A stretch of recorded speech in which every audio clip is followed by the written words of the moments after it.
Hello friends, मैं प्रशांत आप सबका आपके चहेते सेक्स एक सुखी जीवन का मंत्र डॉक्टर विजय दहीफले के साथ इस खास कार्यक्रम में तहे दिल से स्वागत करता हूं। दोस्तों, हमें जब भी कोई मेडिकल इमरजेंसी आती है या फिर स्वास्थ्य से जुड़ी कोई भी परेशानी सताती है, तब हम क्या करते हैं?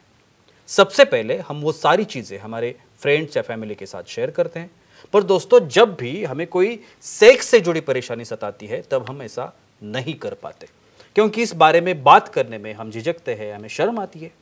पर दोस्तों, अब शर्माने की बिल्कुल ज़रूरत नहीं, क्योंकि डॉक्टर विजय दहीफले आपके सारे सेक्स रिलेटेड सवालों के जवाब बहुत ही पॉजिटिव तरीके से ज़रूर देंगे। दोस्तों, शो को शुरुआत करते हैं, लेकिन उसके पहले जानते हैं डॉक्टर विजय दहीफले इनके बारे में। डॉक्टर विजय दहीफले ये सेक्सोलॉजिस्ट, यूरोलॉजिस्ट और एंड्रोलॉजिस्ट है। डॉक्टर के क्लिनिक औरंगाबाद, हैदराबाद, दिल्ली में द्वारका, पुणे, नवी मुंबई में नेरुल, दादर, अंधेरी, कल्याण, नासिक, अहमदाबाद और दुबई में है। डॉक्टर विजय दहीफले का भारत एवं अन्य देशों में कॉन्फ्रेंसेस और सेमिनार के लिए आना जाना रहता है, जिसमें डॉक्टर सेक्स रिलेटेड सलाह मशवरा करते रहते हैं। तो चलिए शो को शुरुआत करते हैं। डॉक्टर साहब हमारे साथ है। Sir, welcome to the show. नमस्ते। आप सभी जानते हैं कि ये जो वीडियोज हर हफ्ते हर वीक आपके पास आते हैं, बहुत ही निजी स्वरूप के जो सवाल है, उन सवालों के जवाब इस वीडियोज में होते हैं। ये वीडियोज हम लोग क्यों बना रहे हैं? क्योंकि बहुत सारे ऐसे सवाल है सेक्स लाइफ के बारे में जिनकी जानकारी हमें नहीं होती, जिनके बारे में हमें दूर दूर तक कुछ एहसास नहीं होता। तो ये क्या है, ये डिसीज़ कौन से है, इनके नाम क्या है, ये अलग अलग टाइप के डिसीज़ आते कहाँ से है, ये जानने की ये कोशिश है। और उसकी जो साइंटिफिकली इंफॉर्मेशन है वो आपके पास पहुँचे इस वीडियोस के तहत, ये हमारी कोशिश है। तो चलिए देखते हैं आज का सब्जेक्ट। आज का सब्जेक्ट है हाइपोस्पेडियस, सेक्सुअल फंक्शन डिसफंक्शन और हाइपोस्पेडियस। पहला सवाल, ये हाइपोस्पेडियस क्या होता है? यस जी प्रशांत जी, अभी जो हमारी सीरीज चल रही है सेक्स एजुकेशन, सेक्सुअल अवेयरनेस और सेक्सुअल सेफ्टी, इसके अंतर्गत पूरी साइंटिफिक इंफॉर्मेशन हम दर्शकों को दे रहे हैं। उनकी डिमांड की वजह से ही डिसफंक्शन क्या होता है, मेल क्या है, फीमेल क्या है, हाइपोस्पेडियस जैसा साइंटिफिक टॉपिक है, हर एक को पता होना चाहिए। भाई, हर एक चीज़ के लिए डॉक्टर हमेशा नहीं आने वाला, वहाँ पे बेसिक नॉलेज आपको होना चाहिए। एक डिस्क्लेमर देता हूँ, time, place, person, condition, culture, safety, consenting, अपना ओन और नॉन इन्फेक्टेड ओन पार्टनर के साथ ही आजमाना है। क्या ये पैदा होने के बाद बहुत खुशी होती है, लड़का हो गया, लड़की हो गई, उसका जश्न हो गया, फिर पेड़े दिए, जिलेबी दिए, सब दिए, लेकिन अभी उसका देखना है नीचे निजी अंग क्या है उसके। हाइपोस्पेडियस यानी पैदाइश ही कुछ ऐसे एबनॉर्मेलिटी रहते हैं बच्चे के अंदर। भाई, लिंग छोटा है, टेढ़ा है, टेस्टिस नहीं है, तो ये हाइपोस्पेडियस में क्या रहता है? हाइपो यानी नीचे से, स्पेडिस मीन्स पेनिस, पेनिस बेंड रहता है और उसकी यूरिन नॉर्मली सामने से आनी चाहिए, तो ये यूरिन आती है नीचे से। नीचे वाले हिस्से में कभी आगे रहेगी, बीच में रहेगी, पीछे रहेगी, कैसे कैसे उसके प्रकार रहते हैं, कैसे अफेक्ट करता है आपके सेक्स जीवन के ऊपर। बड़ा होने के बाद बच्चा होगा तो कुछ समझेगा नहीं, लेकिन साइंटिफिक वैल्यू क्या है उसकी, माता पिता तो बहुत टेंशन में आते हैं, उन्हें घबराना नहीं है।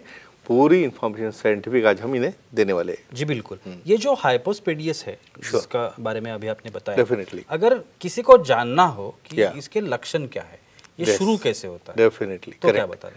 देखो, यहाँ पे सबको मैं एक इन्फॉर्मेशन दूंगा। जो भी नर्सेस है, जो भी अटेंडिंग डॉक्टर, डिलीवरी हो गई, डिलीवरी होने के बाद पहला काम उनका है भाई ऑर्गन्स देखना कैसे है। भाई, दोनों टेस्टिस वहाँ पे है क्या, वहाँ पे लिंग बराबर से है क्या, फीमेल होगी तो पूरी वल्वा वहाँ पे अच्छी है क्या, यहाँ पे कैसे डायग्नोस हो रहा है। पहले स्टाफ ने देखा भाई लिंग तो नॉर्मल नहीं है, चिपके जैसा है, छोटा है, मुड़ा है, टेस्टिस नहीं दिख रही है, तो बाय ऑब्जर्वेशन समझो वहाँ पे स्किप आउट हो गया। तो मॉम डैड, मम्मी डैडी का उसका पहला काम है, माता पिता को, भाई देखिए कैसे ऑर्गन बराबर है, हाथ है, पाँव है, ओट है, नाक है, वहाँ पे उनको क्या मिलेगा? भाई टेढ़ा पेनिस, छोटा पेनिस, आधा है, ऊपर से ऐसा होड़ जैसा क्या दिख रहा है, और यूरिन तो नीचे से कर रहा है, सामने आ ही नहीं रही है, और बहुत छोटे छोटे टेस्टिकल है ये नहीं। प्रेजेंटेशन है, हिस्ट्री, बच्चा तो नहीं बोल पाता।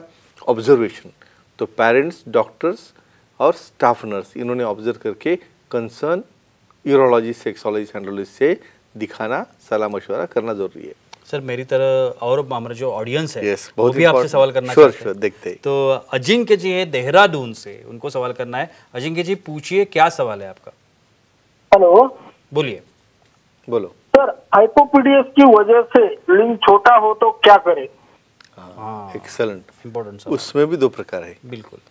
कॉर्डी विदाउट हाइपोस्पीडियस, कॉर्डी विथ हाइपोस्पीडियस। कॉर्डी मतलब क्या भाई, यहाँ का उसका जो फैनिंग है, कॉर्डी मतलब उसका ऊपर वाला हिस्सा ठीक है, नीचे वाली बनाई नहीं है, यूरेथ्रा छोटी होगी, स्पॉन्जियम बोलते हैं उसे, तो उसकी वजह से टेढ़ा और छोटा हो गया। तो क्या करना है इसे भाई, मेडिसिन दवा गोली से तो कुछ नहीं होने वाला। इसे reconstructive surgery, penile reconstructive surgery करने से उसकी कॉर्डी निकाल के, बहुत बार सिंगल स्टेज है, डबल स्टेज है, ऐसी जो विशेषज्ञ है जिसका उसे एक्सपीरियंस है ये काम में, उन्होंने ऑपरेट करने के बाद सिंगल स्टेज या डबल स्टेज में उसे ऑपरेट करके वो लिंग सही साइज का बना सकते हैं, जिससे फ्यूचर में उसे कोई सेक्सुअल प्रॉब्लम ना आ जाए। बिल्कुल सर। अभी अगर प्रकार Definitely. हाइपोस्पेडियस Correct. कुछ प्रकार होते हैं क्या, अलग अलग टाइप कुछ होते हैं क्या? डेफिनेटली इसके बारे में क्या? जो हमारे कुछ दर्शक डॉक्टर्स भी रहते हैं, बिल्कुल। कॉमन पब्लिक को भी काम में आएगा, डॉक्टर्स को भी आएगा। भाई टाइप्स किसके ऊपर डिपेंड है? भाई इतना बड़ा लिंग है अपना 2-3-4 इंच का, उसके अंदर लोकेशन कहाँ पे उसके ऊपर डिपेंड करता है। एकदम टिप के आगे आ गए, पीछे थोड़ा सा सब कोरोनल हो गया, बाद में उसके और पीछे आ गया डिस्टल हाइपोस्पीडियस हो गया, सेंटर में आ गया मिडिल हाइपोस्पीडियस हो गया, प्रॉक्सिमल जंक्शन पे आ गया स्क्रोटम के पास प्रॉक्सिमल हो गया, और बहुत बार उसके भी पीछे आ गया पेरिनियल। तो नीचे ही है पूरा, एकदम होल ओपन ही है। ऐसा केस में बहुत बार फीमेल जैसा दिखता है, लगता है भाई लड़का है, लड़के पता ही नहीं चलता। बिल्कुल। यहाँ पे फिर क्रोमोसोमल स्टडी करके, जीनोटाइप करके भाई XX है XY देख के बाद में फिर उसे असाइनमेंट हम दे देते हैं और ट्रीटमेंट भी देते हैं। बिल्कुल सर। हाइपोस्पेडियस जैसी बीमारी में बहुत बार सर्जन्स सलाह देते हैं सर्जरी की। Yes, लेकिन very वो एग्जैक्टली कब करनी चाहिए, इसके बारे में भी पता होना चाहिए। बहुत इंपॉर्टेंट सवाल है। क्या है, ये सुपर स्पेशलिटी में आता है जेनेटो यूरिनरी सर्जरी। भाई बेसिक डॉक्टर जो है उनको भी बहुत बार इसका पता नहीं। क्या बड़ा होने दो, अरे बड़ा कितना होने दो बच्चे को, यहाँ पे डेवलपमेंट हो रही है। भाई वो समझो बड़ा होकर स्कूल में जाने लगा और दूसरे का लिंग देख लिया और इसका ऐसा टेढ़ा देखा तो डिप्रेशन में जाएगा। Minimum age 1 year. क्या है, पेनिस की डेवलपमेंट जो है 1 साल तक होती रहती है, तो तुम अर्लीस्ट 1 साल में उसे ऑपरेट करते हो। मैक्सिमम उसके समझ में आने के पहले 1 साल हो, 2 हो, 3 हो, जहाँ पे भी हो, बड़ा होने का संबंध नहीं है। माइक्रो सर्जरी से उसे एकदम अच्छा कर सकते हैं। सभी ने उसको ध्यान में रखना चाहिए, और ऐसे केसेस में कतई जो आधी स्किन है उसका सर्कमसिजन करना ही नहीं है, क्योंकि यही स्किन हमें बाद में काम में आती है। हम और देखने वाले इसके बारे में। बिल्कुल सर। हमारी एक ऑडियंस है जबलपुर से, वाह, ममता जी, देखिए। उनको भी सवाल करना है। चलेगा। ममता जी पूछिए, क्या सवाल है आपका? Hello sir. बोलिए। बोलो। सर, हाइपोस्पेडियस सर्जरी करने के बाद कमजोरी या बच्चा होने में कोई परेशानी होती है क्या? That is also important. Jabalpur से बात कर रहे हैं, राजस्थान को रिप्रेजेंट कर रहे हैं। बिल्कुल बिल्कुल। भाई अभी तो पेरेंट्स परेशान बहुत ज़्यादा है कि बच्चे को तो कुछ समझ नहीं है। भाई वो तो खेल रहा है आराम से, भाई बड़ा होने के बाद उनको तो पता है भाई ऐसा छोटा पेनिस है, काम नहीं कर रहा है, कैसे शादी होगी, कैसे पार्टनर साथ में रहेगा। तो समझो तज्ञ विशेषज्ञ से उसे ऑपरेट करने के बाद प्रॉपर लेंथ उसे मिलेगी, बेड नहीं होगा, स्ट्रेट हो जाएगा। इसमें स्टेप्स रहते हैं, मियाटोप्लास्टी, ग्लैंडोप्लास्टी, आर्थोप्लास्टी, स्किन कवर अच्छी तरह से करोगे, बाद में उसे कमजोरी नहीं आएगी।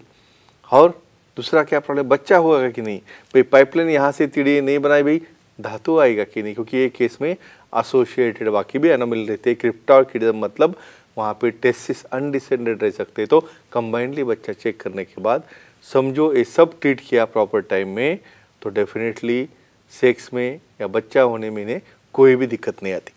ये भी एक सवाल आता है कि ये जो डिसीज है इस टाइप के, इन टाइप के डिसीज से कमजोरी आती है क्या? डेफिनेटली, और ये विशेष इंपॉर्टेंट क्वेश्चन है। बिल्कुल। क्यों पूछ रहा हूँ मैं यहाँ पे, देखो यहाँ पे डेवलपमेंटली स्पॉन्जियोजम नहीं बना है, कॉर्डी होने की वजह से टिश्यू पूरा पकड़ है, समझो वहाँ पे ब्लड सप्लाई समझो अच्छा नहीं गया तो कमजोरी आने के चांसेस है। दूसरा, टेस्टिस समझो छोटे है या उसको ऊपर है, अनडिसेंडेड है, तो टेस्टोस्टेरोन तैयार नहीं हो रहा है, हार्मोन्स नहीं बन रहे, ऐसे केसेस में कमजोरी आने के चांसेस रहते हैं। लेकिन घबराना नहीं है। क्यों, समझो साइज के लिए अलग अलग पी शॉर्ट थेरेपी अडल्ट होने के बाद उसे दे सकते हैं, हार्मोनल थेरेपी है, टेस्टोस्टेरोन रिप्लेसमेंट थेरेपी, तो एक ही कहूँगा ऐसी कंडीशन होगी भी तो विशेषज्ञ से मिलसे सेक्सोलॉजिस्ट एंड्रोलॉजिस्ट यूरोलॉजिस्ट से मिलकर इसे हम सॉल्व कर सकते, तो किसी भी चिंता करने की जरूरत नहीं है। और सर आखिरी सवाल, या ट्रीटमेंट, अब इसकी ट्रीटमेंट क्या है? यस जी, ट्रीटमेंट ऑफ कॉज मतलब क्या है भाई, डिस्टल में होगा, थोड़ा सा होगा तो कुछ ऐसे अलग अलग प्रोसीजर्स है, सिंगल स्टेज है, 2 स्टेज है। डिस्टल वाले इसमें सिंगल स्टेज में उसे micro surgery experience sexologist urologist andrologist से करोगे, रिजल्ट अच्छा आएगा। जहाँ पे भी वो प्रॉक्सिमल समझो आएगा तो 2 स्टेज लग सकते हैं, बहुत बार वास्कुलर फ्लैप ले सकते हैं। तो ऐसे अलग अलग सर्जरीज है जो करने के बाद काफ़ी अच्छा रिजल्ट आता है। बच्चा बड़े होने के बाद ना सेक्सुअल प्रॉब्लम आएगा, ना वीर्य का प्रॉब्लम आएगा, ना बच्चा होने का आएगा। तो पेरेंट्स ने निश्चिंत रहना चाहिए, लेकिन कब? प्रॉपर टाइम के अंदर विशेषज्ञ से दिखाना, उसकी ट्रीटमेंट लेना और उसका रिजल्ट लेके उसका सेक्सुअल लाइफ फ्यूचर में अच्छा होने की उसे एक हमी या गारंटी देना। Sure sir, thank you so much sir. आज के इस एपिसोड में भी बहुत अच्छी जानकारी हमें मिली, लेकिन वक्त की पाबंदी है, हमें रुकना पड़ेगा। लेकिन आप अगर डॉक्टर साहब की सलाह लेना चाहते हैं तो स्क्रीन पर जो कॉन्टैक्ट नंबर दिख रहे हैं, ईमेल आईडी है, वेबसाइट है, आप सर को कॉन्टैक्ट कर सकते हैं, सर की अपॉइंटमेंट ले सकते हैं और सर को मिल सकते हैं, ताकि आपकी हर एक समस्या का पॉजिटिव तरीके से समाधान हो और कोई भी शंका आपके मन में ना रहे।